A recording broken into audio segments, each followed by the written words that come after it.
बच्चों, हमने पिछली कक्षा में भी बात किया था रियलिटी टेलीविज़न के बारे में, मतलब कि वास्तविक जीवन पर आधारित टीवी कार्यक्रम, टेलीविज़न के, दूरदर्शन के कार्यक्रम।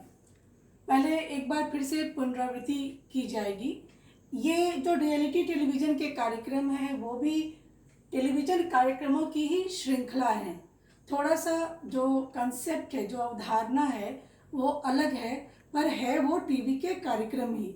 दूसरी बात है कि ये वास्तविक जीवन के पलों को दिखाते हैं और बिना काटे छाटे दिखाते हैं, जो है जैसे है वैसे ही दर्शकों के सामने रखते हैं। तीसरी बात है कि अपरिचित और आम व्यक्ति को मंच देता है। ये अक्सर देखा गया है कि जब आप फिल्म देखते हैं, सीरियल देखते हैं तो नामी गिरामी कलाकार उसमें होते हैं, अभिनेता अभिनेत्रियां होती हैं, पर जब रियलिटी टेलीविज़न की बात करोगे तो कोई ज़रूरी नहीं है कि जो व्यक्ति है उसमें वो जाना पहचाना ही होगा। वो आम व्यक्ति को, आम युवक को, आम युवती को भी मंच देता है। और उसके बाद एक और बात है कि वो सच दिखाने के नाम पर कहा यही जाता है रियलिटी टेलीविज़न, ये भी कहा जाता है कि ये अनस्क्रिप्टेड है, इसमें रीटेक नहीं होते हैं, लेकिन कहीं ना कहीं ऐसा माना जाता है कि दर्शकों को तो बांध कर रखना है, दर्शकों को पसंद आना है चीज़ों को, तो इसके लिए ज़रूरी है कि वो सच दिखाने के नाम पर थोड़ी सी उलटफेर करता है, ताकि पैसा भी मिले उसे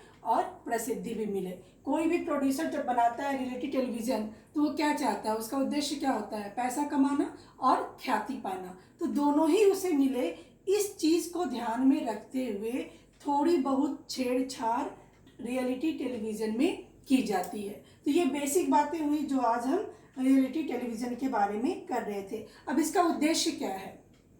रियलिटी टेलीविज़न का उद्देश्य पहला तो है मनोरंजन। तो मनोरंजन तो किसी भी कार्यक्रम का उद्देश्य होगा ही। अगर आप दूरदर्शन के सामने, टीवी के सामने बैठते हैं तो मनोरंजन एक उद्देश्य में हो सकता है। दूसरी बात है कि जो सच्चाई है, सच्चाई का एक आकर्षण होता है। लोग सच को सुनना, बोलना, देखना पसंद करते हैं, उसमें एक आकर्षण होता है, और ये सोच के कि ये रियलिटी है तो वो देखना वो ज़्यादा पसंद करते हैं। इसलिए भी इसके जो व्यूवर हैं, इसके जो दर्शक हैं वो ज़्यादा होते हैं। उसके बाद क्या है कि ऑडियंस को भी इंटरेस्ट आता है इस तरह के कार्यक्रम में, क्योंकि बाकी सारे कार्यक्रम क्या है, स्क्रिप्टेड है, एक तय कहानी है, कहानी का पात्र है, अभिनय है, गाना है, नाटक है, पर ये कुछ अलग हटके है, तो दर्शक को भी इसमें क्या होती है, रुचि होती है। ये बहुत ज़्यादा दर्शकों को खींचता है और लाभ भी कमाता है। एक बात याद रखिए कि जब दूसरे कार्यक्रम होते हैं तो उसमें नामी गिरामी कलाकार होते हैं तो उसको पेमेंट भी भारी देना पड़ता है, लेकिन चूंकि ये आम व्यक्ति को भी रखता है तो आम व्यक्ति बहुत ज़्यादा पैसे नहीं मांगता है प्रोड्यूसर से, तो ये खर्चीला कम होता है। और क्या है कि कॉलिंग रियलिटी गिव्स इंटरेस्ट, ये कहना कि रियलिटी है, रियल है, ये लोगों को थोड़ा सा इसके प्रति ज़्यादा नज़दीकी बढ़ाता है। तो ये सारे उद्देश्य है रियलिटी टेलीविज़न के कि ये कम खर्चीला है और कम खर्च में अधिक से अधिक प्रॉफिट कमाने का रास्ता दिखाता है। अब ये देखना है कि क्या ये खराब है। अगर हम ये विचार विमर्श करें कि क्या why reality television is bad, क्यों खराब है, तो सबसे पहली बात ये होती है कि इसमें ह्यूमिलेशन होता है। जब हम किसी सामान्य व्यक्ति को देते हैं मंच तो हम उसे ह्यूमिलेट करते हैं, हम उसको एक्सप्लॉइट भी करते हैं और उसको बहुत ज़्यादा कंफर्ट नहीं देते हैं। और कंपटीशन इतना तगड़ा है मार्केट में, अगर आप एक अच्छे गायक और गायिका भी बनना चाहते हैं तो आपके पास बहुत सारे विकल्प हैं समाज में और सांस्कृतिक दुनिया में। तो क्या होता है कि लोग आपको एक्सप्लॉइट करने लगते हैं, लोग आप पर अत्याचार करने लगते हैं, गलत गलत समझौते करने पड़ते हैं। उसके बाद क्या है, ये बहुत ही ग्लैमर मांगता है, ग्लैमर डिमांड करता है, तो एक आम व्यक्ति के लिए बड़ा मुश्किल होता है, एक बार ग्लैमर की दुनिया में जाकर लौटना बड़ा मुश्किल होता है।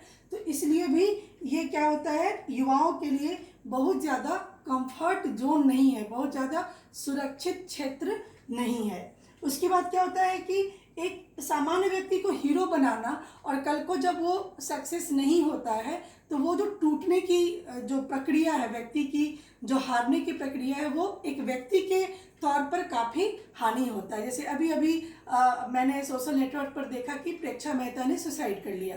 तो ये सब खबर क्या है, एक सामान्य युवती जो कि टीवी स्टार बनी, संघर्ष की, आगे बढ़ी और आज उसने आत्महत्या कर लिया। तो ये बिल्कुल ही करंट एक उदाहरण है कि कहीं ना कहीं इस तरह के जो शोज हैं वो व्यक्ति के मानसिक संतुलन को बहुत ज़्यादा स्ट्रांग नहीं रख पाते हैं और बहुत जल्दी ग्लैमर की दुनिया में फंसकर युवा वर्ग जो है वो टूटता है। ये समाज के लिए कितना बुरा है reality television, why it is bad for society. Now we have to discuss on that point कि समाज के लिए ये क्या बुरा है और क्यों बुरा है। ये समाज के लिए इसलिए बुरा है क्योंकि समाज की जो रीढ़ है युवा शक्ति, उसको वो एक अनहेल्दी इन्वायरमेंट देता है। क्योंकि युवा वर्ग जो है वो बहुत जल्दी चाहता है कि सफल हो जाए, बहुत जल्दी शीर्ष पर चला जाए, पर जो बहुत जल्दी शीर्ष पर जाते हैं उनको शून्य में आने में भी देर नहीं लगता है। कहते हैं ना कि सीढ़ियों से होकर जाओगे तो उतरने में भी समय लगेगा, पर अगर लिफ्ट से जाओगे तो फिर नीचे आना भी एक झटके का सौदा होगा। उसके बाद क्या है कि अंधाधुंध इसमें प्रतियोगिता होती है, अंधाधुंध इसमें लोग आपको टॉर्चर भी कर सकते हैं, लोग आपको प्रलोभन दे सकते हैं, आपको बरगला सकते हैं, झूठ बोल सकते हैं। क्योंकि एक आम व्यक्ति जब बड़े बड़े शहरों में जाता है तो वो बुरी तरह की प्रतियोगिता का शिकार होता है। प्रतियोगिता भी दो तरह का होता है, अगर वो सकारात्मक है, स्वस्थ है तो ठीक है, पर अगर उस प्रतियोगिता में आपको कोई टॉर्चर कर रहा है, आपको कोई ह्यूमिलेट कर रहा है, कोई आपको परेशान कर रहा है, तो वो प्रतियोगिता आपके लिए सही नहीं होती है। और वो जो निगेटिव कॉम्पिटिशन है वो रियलिटी टेलीविज़न में कहीं ना कहीं नजर आता है। उसके बाद क्या है कि मेंटल हेल्थ को, मानसिक स्वास्थ्य को ये असंतुलित करता है, चिंता बढ़ाता है, तनाव बढ़ाता है, अवसाद बढ़ाता है। जब हम इसका जिक्र कर रहे हैं तो हम सिर्फ दर्शक बनकर इसका जिक्र नहीं करेंगे, बल्कि इसमें शामिल जो कलाकार हैं उनके साथ क्या अच्छा और बुरा होता है हम वो भी जानेंगे। और जाहिर है कि एक दर्शक के तौर पर भी हमारे ऊपर क्या असर पड़ता है रियलिटी टेलीविज़न का, हम उस पर भी बात करेंगे। तो ये सारे जो परिप्रेक्ष्य हैं वो टोटल मिलाकर बताते हैं कि इसके पीछे का जो सही चित्र और चरित्र है वो क्या है। रियलिटी टेलीविज़न जो आप बिग बॉस देखते हैं, कल पिछली कक्षा में हमने चर्चा किया था, आप लोगों ने भी बताया था मुझे कि बहुत सारे जो रियलिटी टेलीविज़न है वो दरअसल कितना हमें आगे बढ़ाने में मदद करते हैं और कितना हमारे मानसिक स्वास्थ्य के साथ खेलते हैं, इस बात पर विचार विमर्श करने की ज़रूरत है। Thank you.